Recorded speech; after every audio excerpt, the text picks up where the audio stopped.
Hello dear student, आज की हमारी वीडियो का टॉपिक है नवंबर असाइनमेंट 4। जैसा कि आप सभी जानते हैं कि आपकी चौथी असाइनमेंट यानी कि नवंबर महीने की असाइनमेंट आ चुकी है। क्लास 12th के लिए हिंदी सब्जेक्ट के असाइनमेंट के आंसर हम आपके लिए लेकर आए हैं, तो आपको वीडियो को एंड तक देखना है, वीडियो को लाइक भी करना है। तो देखिए, सभी सब्जेक्ट के असाइनमेंट के आंसर के लिए आप हमारे चैनल को सब्सक्राइब कर सकते हैं और साथ में हम ये भी बताएंगे कि आपको सभी जो सब्जेक्ट के असाइनमेंट है उनके पीडीएफ कहाँ से मिलेंगे। तो इसके लिए आपको वीडियो को पूरा देखना है अच्छे से समझ के, तब आपको असाइनमेंट लिखनी है। क्योंकि देखिए, जो असाइनमेंट में क्वेश्चन दिए जा रहे हैं बहुत ज़्यादा इंपॉर्टेंट क्वेश्चन है। ये आपके हाफ ईयरली में भी आ सकते हैं और फाइनल एग्जाम में भी। तो देखिए, वीडियो को पूरा देखना है। तो देखिए, इसमें आपका पहला क्वेश्चन है। पहला क्वेश्चन इसमें आपका 12 नंबर का दे रखा है। 12 नंबर का क्वेश्चन दे रखा है, अपठित गद्यांश के प्रश्नों के उत्तर दीजिए। तो देखिए, यहाँ पे हमने ब्लैक पेन से क्वेश्चन लिखा है, उसके नीचे ब्लू पेन से आंसर लिखा है। तो जो वो पूरा गद्यांश दे रखा था तो उसका शीर्षक पूछा है। तो देखिए, इसमें इसका आंसर आ जाएगा आनंदप्रद स्मृति गद्यांश का शीर्षक है। उसके बाद सेकंड क्वेश्चन है, पहली बार किए जाने वाले किसी भी काम में किस बात की संभावना होती है। तो यहाँ पे इसका आंसर दिया गया है, आप देख के लिख सकते हैं। और सभी बच्चे अपने सब्जेक्ट भी कमेंट करके बताएं कि आपको किस किस सब्जेक्ट के असाइनमेंट के आंसर चाहिए, ताकि हम उसी सब्जेक्ट के असाइनमेंट के आंसर जल्दी से जल्दी अपने चैनल पर अपलोड कर सकें। और साथ में आपको बेल आइकन भी प्रेस कर लेना है, ताकि हम वीडियो अपलोड करें तो आपको पता चल जाए। तो देखिए, इसमें तीसरा प्रश्न पूछा गया है, लेखिका के अनुसार कौन सी स्मृति आनंदप्रद है। तो ये सारे 1 या 2 मार्क्स के अकॉर्डिंग आपको आंसर्स लिखने हैं। इसमें टोटल 7 क्वेश्चन है, तो सातों के आंसर हमने यहाँ पे दिए गए हैं। लेखिका ने क्या सोचकर चाय बनाने का निर्णय लिया। तो देखिए, लेखिका ने सोचा कि माँ की अनुपस्थिति में चाय बनाकर वह अपने पिता को चाय पिलाकर आश्चर्यचकित कर देगी, तो इसलिए लेखिका ने चाय बनाने का निर्णय लिया। तो ये आपको समझ के करना है, क्योंकि अपठित गद्यांश आपके एग्ज़ाम में भी आते हैं।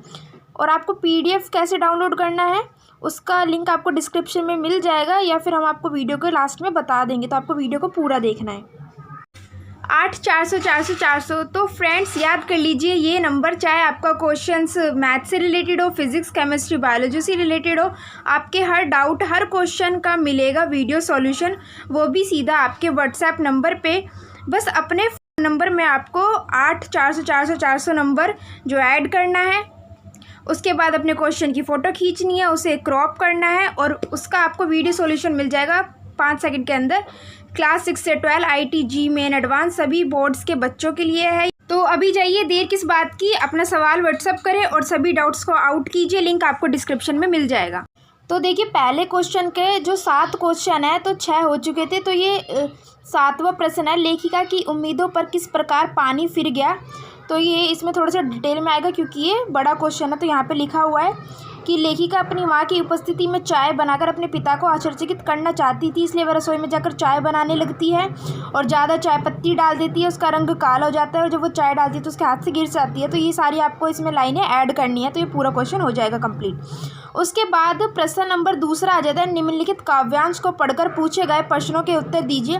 तो देखिए, यहाँ पे एक पोएम दे रखी है, बड़ी सी पोएम दे रखी है, और उसके नीचे आपसे 4 क्वेश्चन पूछे गए हैं। तो हर एक क्वेश्चन 1-1 नंबर का है, तो 4 नंबर का ये काव्यांश है। तो देखिए, ये थोड़ा सा टिपिकल है, उस पोएम के अंदर से ढूंढ कर लिखना।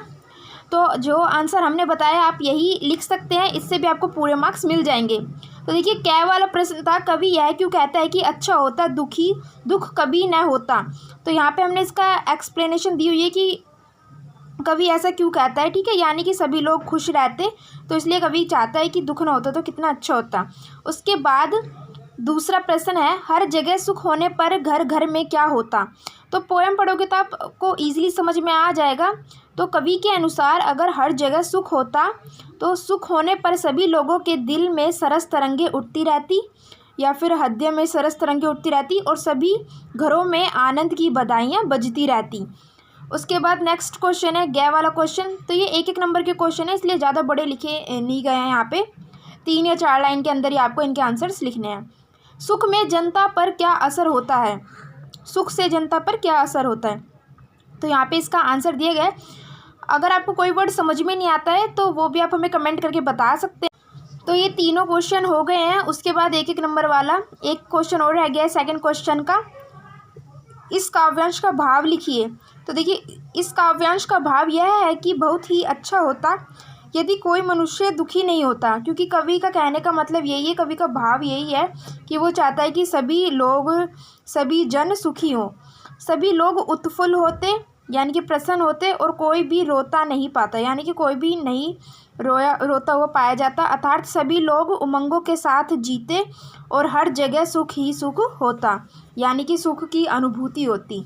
तो इस काव्यांश का यही भाव है, आपको इतना ही लिखना है। उसके बाद अगर आपको और सब्जेक्ट के असाइनमेंट के आंसर चाहिए तो सभी का लिंक आपको डिस्क्रिप्शन में मिल जाएगा, थोड़ी देर में हम वीडियोस अपलोड कर देंगे। उसके बाद देखिए तीसरा क्वेश्चन पूछा गया है, तो ये भी 4 नंबर के लिए पूछा गया है। आपके असाइनमेंट में टोटल 3 ही क्वेश्चन है, तो तीसरा क्वेश्चन है आपकी बुक से पूछा गया है। जाति प्रथा भारतीय समाज में बेरोजगारी व भुखमरी का भी एक कारण कैसे बनती रही है? क्या यह स्थिति आज भी है? तो इसको आपको एक्सप्लेन करके लिखना है, तो मैं इसको पढ़कर बता देती हूँ अगर आप किसी बच्चे को क्लियर नहीं दिख रहा है तो।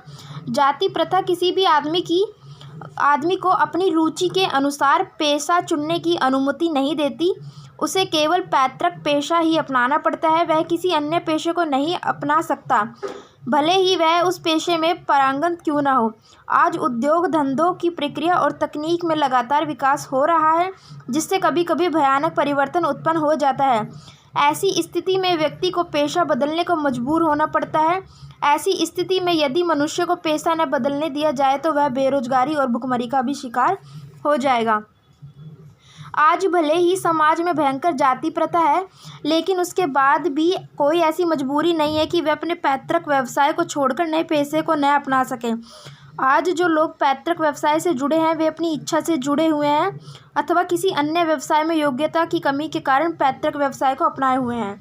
तो देखिए आपको ऐसे ही 2 पैराग्राफ में डिवाइड करके आंसर लिखना है, एक साथ ही आपको बड़ा बड़ा नहीं लिख देना है, वो मिक्स हो जाएगा, तो 2 पैराग्राफ में करके लिखें, ठीक है।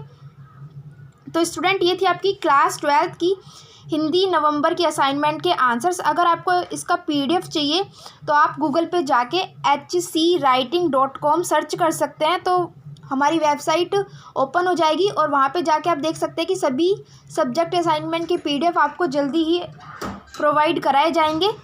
और अगर आपको वीडियो से देख के लिखना है तो आप वीडियो भी देख सकते हैं और साथ में आपको लिंक भी मिल जाएगा वेबसाइट का डिस्क्रिप्शन में ही, तो वहाँ आप जाके चेक कर सकते हैं। और अगर आपको किसी भी क्वेश्चन में कुछ भी डाउट है तो वो भी आप हमें कमेंट करके बता सकते हैं।